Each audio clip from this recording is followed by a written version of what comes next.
जय हिंद दोस्तों, स्वागत है आपका हमारे YouTube चैनल में। दोस्तों, आज हम आपको बताएंगे कि नरेंद्र मोदी ने जिस प्रकार अमेरिका के वासियों को दिल जीता है, उसी प्रकार अब भारत की बारी है। क्योंकि 2024 में जो चुनाव होने वाला है, इसके लिए नरेंद्र मोदी अभी से ही विभिन्न दलों के साथ बैठक कर रहे हैं।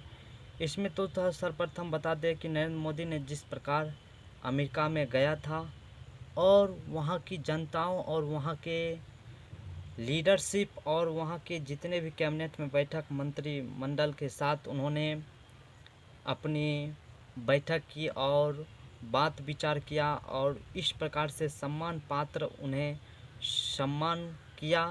ये काफ़ी महान है, क्योंकि हर एक प्रधानमंत्री के इस प्रकार से नसीब नहीं होती है कि वो किसी अन्य देश में जाकर इस प्रकार से सम्मान और प्रतिष्ठा पाए। नरेंद्र मोदी के स्वागत में वहाँ के राष्ट्रपति थे और वहाँ के जितने भी बड़े बड़े नेता लीडर वहाँ पर उपस्थित थे। तो इसमें हम बता दें कि नरेंद्र मोदी के अनुसार जो अभी बहुत बड़ा फैसला लिया गया है कि समान कोर्ट सिविल कोर्ट का नियम, मतलब कि सभी राज्यों में समान सिविल कोर्ट होगी और जाति पाति भी समान हो जाएगी। इसका फैसला जो उन्होंने लिए, ये बहुत ही अच्छी फैसला है। इसके लिए जनता भी उनके सपोर्ट में है और उनके कार्यकाल में जितने भी कार्य किए गए वो तो सराहनीय है ही, लेकिन वो स्टूडेंट और बेरोजगार युवाओं के लिए वो उतना अधिक ध्यान नहीं दे रहे हैं। वो अन्य किसी सोर्स में ध्यान दे रहे हैं। जिस प्रकार से वो अभी नया ही विधानसभा दिल्ली में जिसका उद्घाटन हुआ, ये स्टूडेंट के और बेरोजगार बच्चे के हक को मारकर ही वहाँ बनाया गया। यदि उसमें जो भी रुपया लगा था उससे यदि विद्यार्थी को जॉब दे दिया जाए तो अभी भारत में इतना बेरोजगारी नहीं बढ़ता और इतना आंदोलन भी नहीं होता।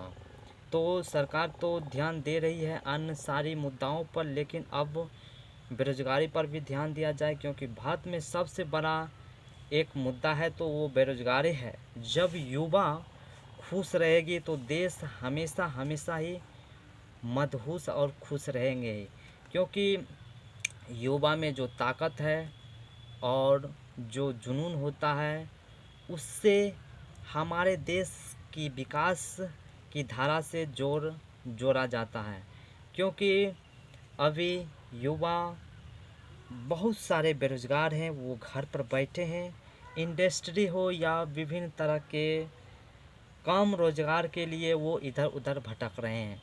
तो अब रोजगार के मुद्दे पर भी ध्यान दिया जाए और जो अमेरिका से नरेंद्र मोदी ने बैठक और बात विचार किए हैं उस पर रोजगार के मुद्दा भी होगी, ये तो हमें अनुभव है।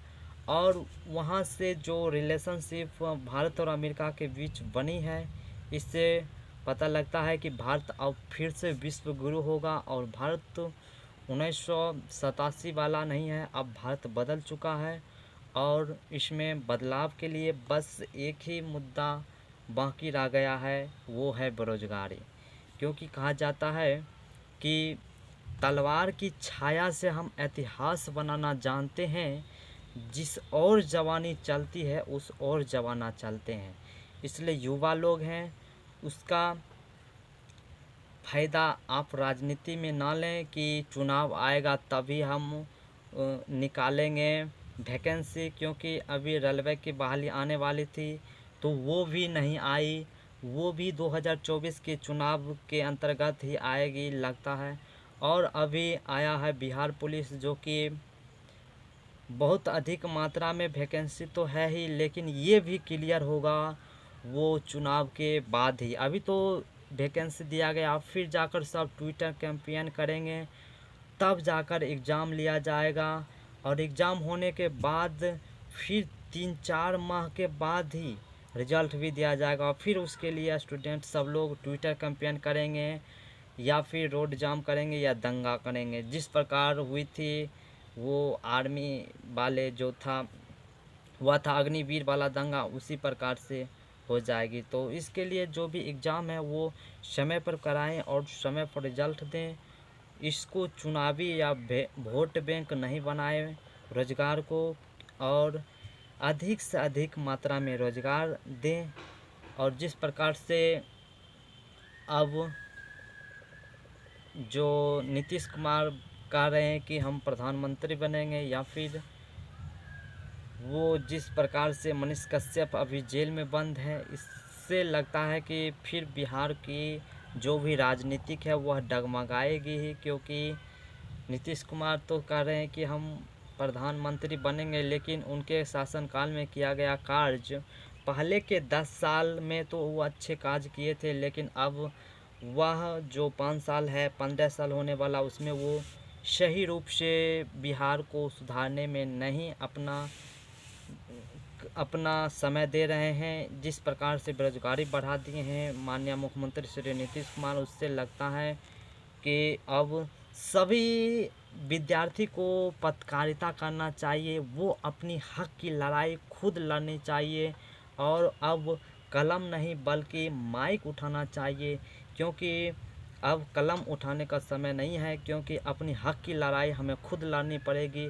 मेरे हक का जो भी है वो दूसरे के हक में ना जाए, इसके लिए हम अपनी आवाज़ उठाएंगे और खुद अपनी रोज़गार, अपनी रोजी रोटी के लिए बात करेंगे। तो thank you, like share subscribe.